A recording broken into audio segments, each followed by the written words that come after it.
కూడా మరలా అవకాశం తీసుకొచ్చిందంటే ప్రార్థన జీవితం.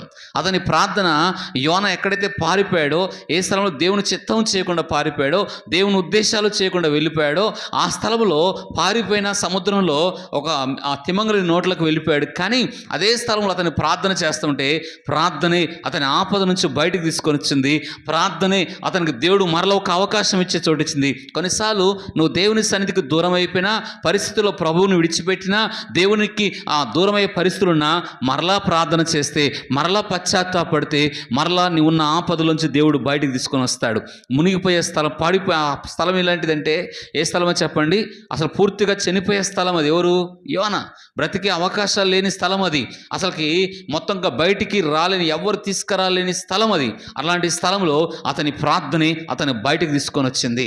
అతని ప్రార్థనే అది చనిపోయే స్థలముని దేవుడు ఆశీర్వాదంగా మార్చి నూనె పట్టణంలో 1,20,000 మంది మారేటట్టుగా దేవుడు కార్యం చేశాడు. ఇది మూడో మాట.